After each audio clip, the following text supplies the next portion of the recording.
হ্যাঁ। আরে হে, শোনো, একটা মাত্র মেয়ে তোমার, একটা মাত্র মেয়ে চাচ্ছে দাও। দাম কত চাচ্ছে? 9,000। আরে একটা মাত্র মেয়ে দাও, 9,000 বানাই দাও। দেখি পাকিস্তানি। আচ্ছা বানাই দাও, সমস্যা নেই, একটা মাত্র মেয়ে। আচ্ছা আমি রাখি, হ্যাঁ একটু ব্যস্ত, আমি একটু বাইরে যাবো। আচ্ছা ঠিক আছে, ওকে। কি হয়েছে? আরে বললো না, তোমার বোনের জামাই ফোন দিছিল, হুম। ছোট বোনের জামাই। বলতেছে ওর মেয়ে হ্যাঁ। পাগলামি শুরু করছে। মানে পাকিস্তানি ড্রেস নিবে, মার্কেটে গেছে, একটা ড্রেস পছন্দ হয়েছে, চাইছে 16,000, দামাদামি টমিকম করে 9,000 পর্যন্ত আসছে। আর ওই হ্যাঁ। ড্রেস নিবে। এখন আমি বললাম যে কিনা দাও, মাত্র তো একটা মাত্র মেয়ে, 16,000 টাকা নিবো। 16,000 টাকা দাম দিয়েছে, 9,000 হলে দিবে আর কি। একটা মাত্র মেয়ে হয়েছে তো কি হয়েছে?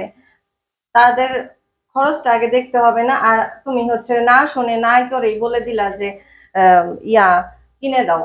আর সমস্যা কি, একটা মাত্র মেয়ে। বাচ্চা মানুষ যা জিদ করবে তাই কিনে দেওয়া তাই যাবে? কিনে দিতে, কিনে দেওয়া যাবে। কারণ মধ্যবিত্ত পরিবারে সবার জন্যই শপিং করতে হয়, সবাইকে কিছু না কিছু দিয়ে তারপর নিজেরাও করতে হয়। ওরা একটা মেয়েকে যদি 9,000 টাকা দিয়ে ড্রেস কিনে দেয়, বাকি ওরা কি কিনবে? ওরা পরবে না? আত্মীয় স্বজনকে দিতে হবে না? ঈদের খরচ আছে না?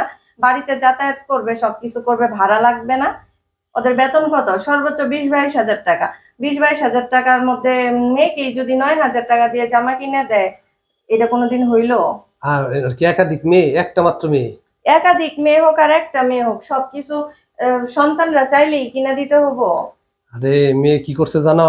কি করছে? ওই যদি ওটা না কিনে দাও তাহলে আমি আমি হাত কাটবো, পা কাটবো, এরকম বলতেছে, সুইসাইড অ্যাটেম্প নিতে চাচ্ছে। ও তো ছোট মানুষ, আরে বুঝাইতে হবো। ও আবদার করলে কিনে দেওয়া যাবে, আর তুমি সাথে তাল মিলাইলা? তুমি জানো না ওদের সাংসারিক অবস্থা কেমন? ওকে বুঝাইতে হবে যে এটা কিনা সম্ভব না, এর চেয়ে ভালো অন্য কিছু কিনে দে, অন্য একটা জামা। বাচ্চাকে ছোটবেলা থেকেই অভাব দিতে হয়, অভাব বলতে বুঝাইতে হয় যে চাওয়া মাত্রই সবকিছু সবসময় দেওয়া যায় না। যেই বাচ্চাকে এই অভাব না বুঝানো হয়, সেই বাচ্চায় বড় হয়ে পরে বাবা মায়ের কাছে বিশাল বিশাল আবদার করে। যখন বাবা মা পূরণ না করতে পারে, তখনই সংসারে যত অশান্তি, বাবা মার সাথে ঝামেলা হয়। এখন কিছু বাচ্চা ওই যে বাবা মার কাছে আবদার করে বসে, ফোন কিনে দাও, এই কিনে দাও, সেই কিনে দাও। তুমি রিসেন্ট কোনো কাহিনী দেখছো কিনা আমি জানি না। রিসেন্ট একটা বাচ্চা ওর বাবাকে মেরে ফেলছে, শুধুমাত্র বাবা বলছে ফোন টিপা যাবে না করে। সন্ধ্যার সময় ফোন নিয়ে নিছে, মানে রোজার দিন তো, ইফতারের আগে ফোন নিয়ে নিছে। ছেলে রাগ করে বাবাকে পরে মেরে ফেলছে। এখন তুই কি বলা যায়, তাহলে আমি তো আরো কিনতে বললাম। তুমি ফোন দাও, দিয়ে হচ্ছে পিচ্ছি, তোমার হচ্ছে আমার ভাগ্নির সাথে আমি নয়তো কথা বলি।